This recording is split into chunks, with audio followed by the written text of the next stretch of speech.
Everyone, welcome back to the workshop. We're down in the basement workspace and we're going to be playing with the Reno 45. I've had a lot of questions recently about this machine and how it works with various acrylics. So I thought I'd cover that. We'll talk about a few tips in general about working with acrylic, and end result, we're going to do a little LED lit sign much like this. So if you are interested in that, want to find out more about this laser and cutting acrylic, stay tuned. I'm going to jump right into it.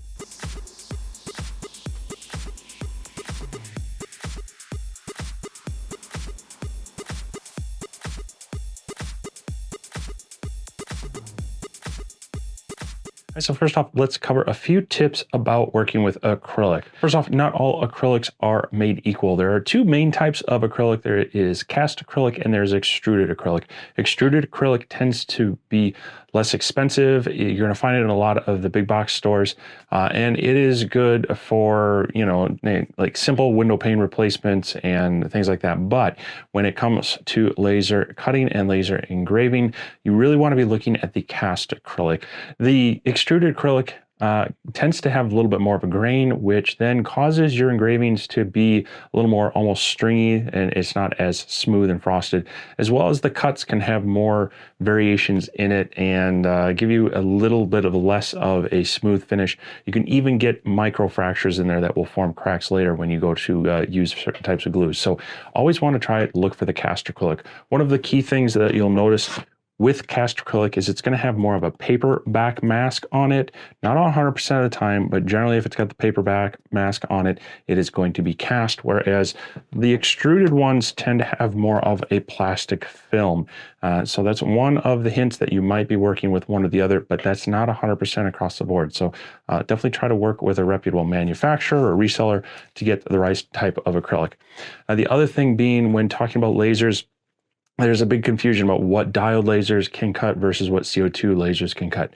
Diode lasers can't see the material natively, so they need that color and that opaqueness to be able to interact with it. So your darker colors, your blacks, are going to work well with it, but also since it's a blue visible light, any of those colors that might be less absorbent of blue, so like blue in itself can be harder to work with, and definitely clears, they're just not going to work well with diodes. And that's why we would want to work with a CO2 laser, because it actually sees the material natively. It will interact with it whether it's clear or whether it's black. Your settings are generally going to be about the same for the same type of material, same thickness material. Now, going from 1/8 inch to 1/4 inch, obviously your speed and power settings are going to vary, but using 1/8 inch clear versus 1/8 inch black of the same type and thickness there, your settings are going to be fairly consistent. So it's one of the nice things of getting a CO2 laser for working with acrylic. A couple other things you want to think about is airflow and air assist is important. However, with acrylics, less air is actually more. You just want enough to kind of keep the vapors from getting at the lens. You want to keep things moving, but you don't want to overblast your material with that air. I can actually cool it too fast, and you want the laser when cutting through acrylic to give it kind of that flame polish. And if you're blasting it with too much air pressure, when that acrylic is still a little molten, it might super cool and it won't be smooth, and you'll get little ripples and waves and kind of a haziness to it. So less air is more. Just a few PSI if you're running shop air, or if you can turn your air pump down to low, that's where you want to be with this. The other thing being, this is, a manufactured material. There's a lot of VOCs and vapors created with this that you really don't want to be breathing in. So you definitely want to have proper ventilation. Ideally, you're going to be venting out a window, but be mindful that how your ventilation is set up. If you're venting out a window that's not sealed well, it could still wrap back in. Those acrylic vapors tend to sink down. They don't necessarily rise up in the air. So if you're venting out a window and it's open below it, or maybe there's another window open below it, be mindful of that. So also be mindful just to your neighbors and such. If you're doing this as a residential area, you're doing this a lot, you may want to look at trying to pre-filter it before extracting it outside. The other thing being is masking can be important as we're looking at this. Those same vapors that are created on the cutting and the engraving, well, if they aren't moved out and they move across your plastic, they can cause kind of a fogging on the surface. So when doing some engravings and cuttings, you want to think about masking. And so when cutting, definitely leave the mask on. When doing engravings, sometimes leaving that on creates a nightmare for weeding. So you can actually do some tricks of using some like dish soap just a light coating of dish soap on the top. It'll engrave through it. It'll capture those vapors without them sticking to it, and then you can just rinse that off with a little bit of water and then dry it with some air. Now, acrylic, the other thing, it does scratch very easily, so when you are using it, try to keep the masking on as much as possible, and only when you go to cut it would you want to look at removing it. Otherwise, you go to store this back up and it is going to scratch easy and it's not going to look great. Same thing when cleaning up your cuts. Try to use, maybe some air or just rinse it off with water and then lightly dry it off. Even using microfiber cloths, if they have any sort of debris on them, they can also scratch the acrylic. So keeping that nice shiny surface, use your masking, apply some masking, but make sure it is a paper-backed masking. You do not want to leave the plastic masking on when cutting or engraving, but a paper masking is great. And you can also get them to add on to it if you need to take off the plastic masking and remask it with paper. So those are some of the quick tips. Now let's jump into doing some tests to see what we can do with a few different types of acrylic, and then we'll get into the project as well. So our first test is going to be with some 1/8 inch. This is clear acrylic. It's got the masking on both sides. Real quickly though, my Monport Reno 45 is the original model. It doesn't have the camera in it. I am running the basic CW3000. That's just a radiator chiller. It doesn't actively chill, but down in the basement here, it stays around 65, so that's pretty good.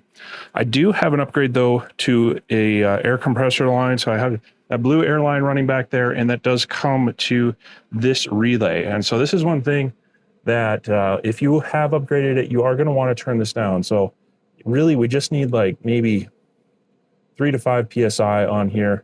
So just barely moving that needle, and that will come out the air assist. If you're using the stock air pump, you'll probably be fine, because like I say, less air is more on this. You just need a little bit to kind of keep the vapors moving away, but not to overly quickly cool that. We are going to place this in here, and if you're unfamiliar with the Reno 45, it does have a lift bed in here that you can turn this knob, and or they do provide this kind of Allen key, and that will raise and lower the bed.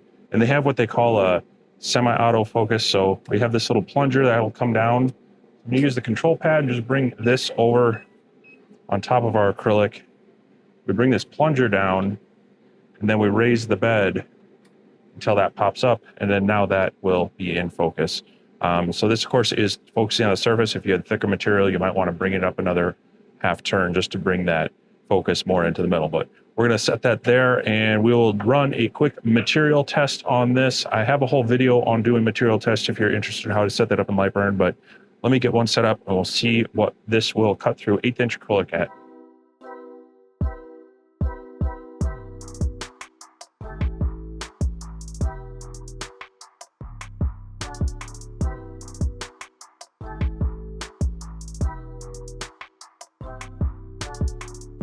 Right, that job finished, and our square did cut out. Some of the pieces I've already dropped out. And here you can kind of see, if I can get that to focus, that vaporization that occurs when you do the engraving. So this is why we want to try to make sure we mask things off. Otherwise that'll get stuck to the acrylic. But let's get these tapped out, and then I'll peel the backer off as much as I can, and we'll see how this looks. Right, so I've peeled all of the backing off and poked out any of the boxes that were actually cut through. The nice thing about leaving the backer on is very clear to see which ones did not come through. So I'll give you this little backer here, and there are the results of our cut test. So at 13 millimeters a second, and anywhere from 55 to 65% power, this was getting through, but then it dropped off after that. And so I'm running it only up to 65% because in my discussions with Monport, talking with them about support, there isn't a milliamp meter on here, and that might be something I add in the future to really dial it in, but that kind of maxes out the tube for its milliamp rating of where you really don't want to run it any higher than that. So realistically, I like to run it around 55 to 60. And so with this, we'd be at about 12 millimeters a second for getting clean cuts. And so with the acrylic and the CO2, and you get your air dialed in to where it's just enough to keep things clean, you should get a really nice smooth edge. almost that flame polished look, compared to where the diodes just they tend to be a little more scorched even on opaque and some of those other colors that you can cut with diodes. You just get a cleaner edge with this. So one of the advantages to a CO2 laser. So like I said, 12 to 13 millimeters a second and 50 to 65% power will get through the clear. So let's go ahead and run the same test. I'll probably back it down, but I've got some 1/4 inch acrylic and we'll see where that lands with that.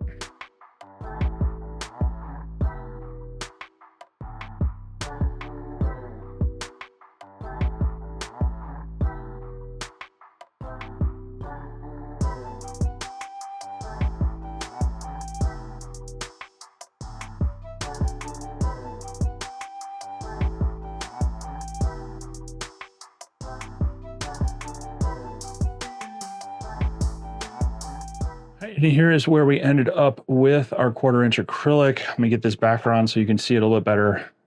So getting through at 5 millimeters a second at 50 to 65% power, but not quite at the 6 millimeters a second. So losing a little bit of that capability. It wasn't quite half the speed for twice the thickness.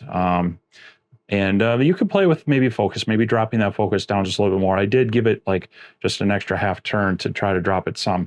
Maybe another little half turn would maybe split the difference, but still reasonable speeds. I wouldn't want to go too much slower. You do run the risk of those vapors lighting on fire if that laser lingers too long and those vapors are passing through. So definitely 4 to 5 millimeters a second single pass. And it is good to get through acrylic in one pass. Otherwise, you kind of risk getting some of those layer lines and not quite getting that nice smooth flame edge, flame polished edge. So again, cutting through at 4 to 5 millimeters a second, 50 to 65% power, working pretty well on this. So let's go ahead and maybe run an engraving test on some of that, because we want to see where it will actually frost it and where it might get too deep.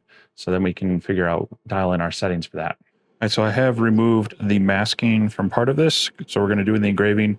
Again, we don't want to have the masking on the top when engraving, because it will create a weeding nightmare that you're probably going to end up scratching the acrylic getting off.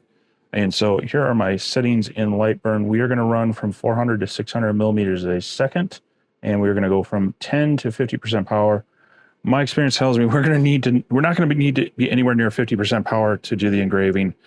Usually less is more on this, but I do want to show you the effect it has. So let's run this and we'll take a look at it without any masking on top and see how it looks at that point.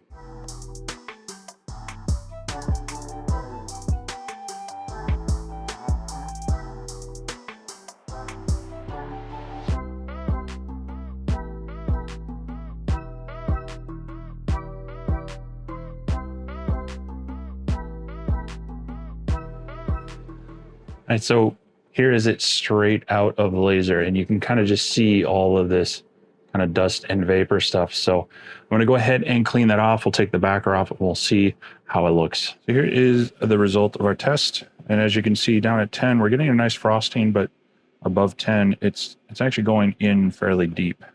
And it makes it a little more grainy and not as smooth. So we're definitely going to stay down low, but also I wanted to point out here, you can kind of see around all the letters, there's just a little bit of a hazing, and that's from those vapors from the engraving. And that is why we want to try to add a little bit of masking. We're going to try some Dawn dish soap. So we're going to rerun this same test. Probably not go up this high though. We'll see if we can we'll see how low it'll fire. Keep it between like maybe 5 and 15 and see if we can get a cleaner engraving. All right, just got some Dawn dish soap here. I'm simply going to smear on just a thin coating where we're going to be doing this engraving. It doesn't take much. Just a very, very thin coating in the area that we're going to engrave. Cut. Let's go ahead and frame this. Yeah, looks like we got it in the area, so let me go ahead and run that, see how it looks.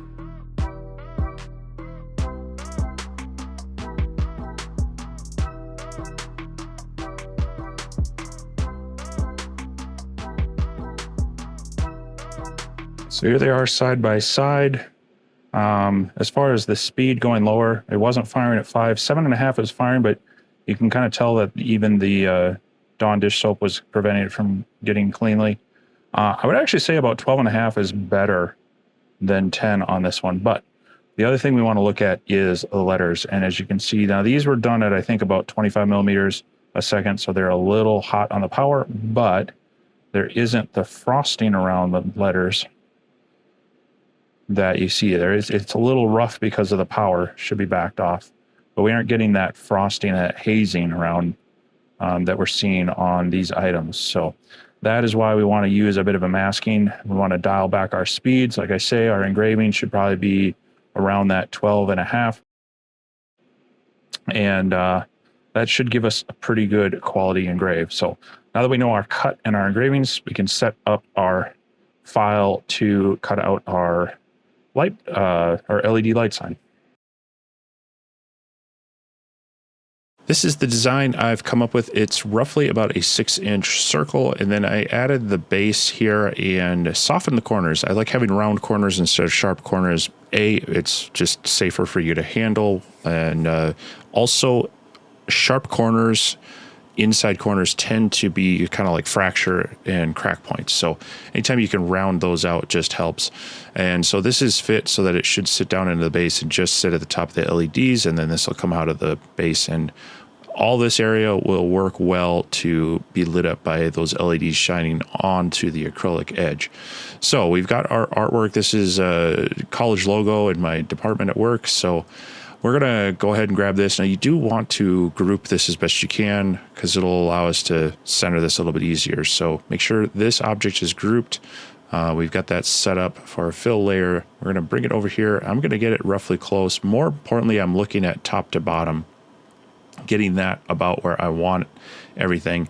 And then we can come ahead and select everything and use our align selected objects. We want to use the vertical one, and we're going to go vertical center, and that will just bring the two together. So hard to see that, but if I move these over and do it that way, we can grab this tool, align vertical center, and you see it just kind of moves the two in alignment vertically this way.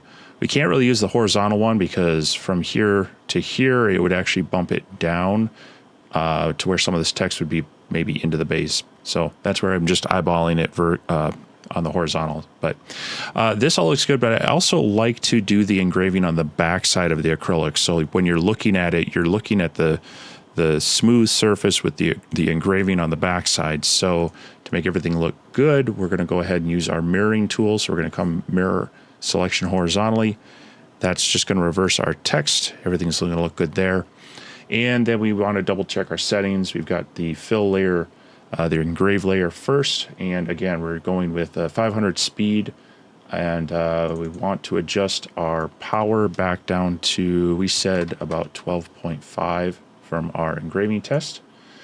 And then we have our line, which is the cut, and that is going to be a speed of 12 millimeters a second, and our 65% power, which is kind of at the top end of the range that we want to drive this laser at. So that should be about it. We can go ahead and apply our Dawn dish soap masking to the acrylic and get it sent through the laser.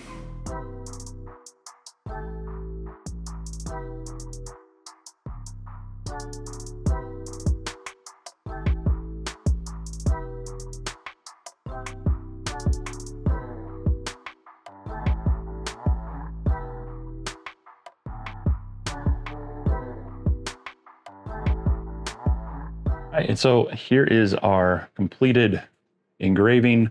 I did that inversed on the back side. It just tends to look a little bit better. And so that came out pretty well. This took just a little over 8 minutes to engrave and cut out. Basically, it's using these bases. I picked up a bundle of these on Amazon, and I'll put a link down below. They are LED lit. The nice thing is they are either USB powered or they do just take 3 AAA batteries. So if you want to use it without a power brick or whatnot, you can. They do have this little button up here that will change modes. The issue I find with these is they have kind of a weird size. This slot in here is something like 4.5 to 4.7 millimeters. And so they kind of gear it for its 4 millimeter acrylic. Well, it's sometimes hard to find that in appropriate sizes and affordably. And I find 1/8 inch works well, but went ahead and 3D printed these little inserts. So they slot down into here and fit in fairly snug like so. And then this drops in there real nicely. And now it's not going to fall out. It's not wobbling. There's just enough that it holds it in place. So nothing left but to plug it in. Let me go grab some batteries and we'll do that. We've got some batteries in, so we can tap that and you see it does light up. You can cycle through the various colors, and if you push and hold, it will turn off. Now, if you use the remote, you can play around with the fade and whatnot, change the exact color, cause it to kind of pulse or wave. It's kind of a cool little thing for not too much, and you can make some nice light up signs, some businesses like these, kids like these, whatever.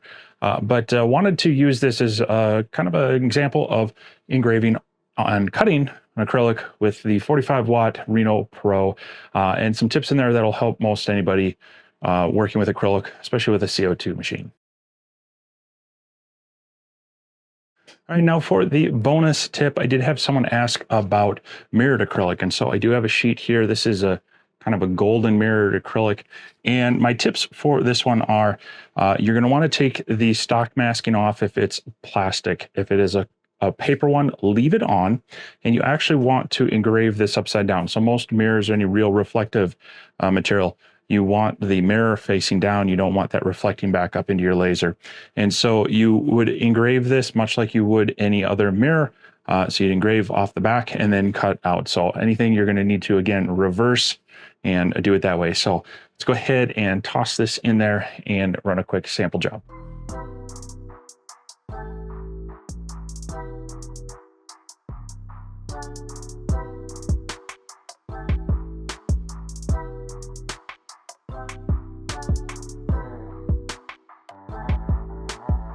Right, so here's the back. We engraved. It has just a nice little frosting and went through the mirrored, and then we had that masking on the front just to keep it from getting any of that vaporization or flashback on the cut. And we should be able to then just pull this backer off. This is some paper backed masking that I have on hand. And there you are. We have a nice little mirrored, engraved and cut ornament. Nice clean edges, and then that frosted look. So that's my tip for your mirrored acrylic, really just making a paper mask on the top, doing everything inverted from the back side. Hopefully that helps you out. So those are just my quick tips on using acrylic with a CO2, but specifically the Reno 45 Pro, and really should apply to the whole Reno series from Monport, and hopefully that helped you out. I will have links to a lot of this stuff, some of the acrylic panels, definitely the laser if you're interested in it. This is a pretty decent, desktop unit. It's got a 16 wide by 12 inch deep area. So if you're trying to do smaller acrylic things like this, you maybe have a diode laser, or you just have a small workspace, this might be something you want to look at. And I'll also have a link to my full review on this one. Last year I did a lot of work with this around Christmas time, did some projects on that, and I've also done some upgrades to it as well. So you can definitely check those out. And if you're interested in it, I have a link down below. It's an affiliate link, which you can use, hopefully save you a little bit of money there, as well as I get a small commission from that, and it does help out this channel. But most importantly, I'm just hopefully giving you some good information on how to use it better yourself if you have one, or if you're looking for one, make you a little more informed consumer in that vein. So if you do have any questions or comments about this project or the laser or anything else, go ahead and hit me out in the comment section below, or just tell me what you think. Always love the interaction there. Hit that thumbs up, help that algorithm spread this video around for others to see. And hey, if you're new here, consider hitting that subscribe button. I do a number of projects and tutorials, product reviews, especially around lasers, but CNC routers, 3D printers, and anything general making in my workshop. So thanks for checking this out. I hope you enjoyed it. I hope you learned something, but most importantly, I hope you get out into your workshop, make something too. We'll catch you next time.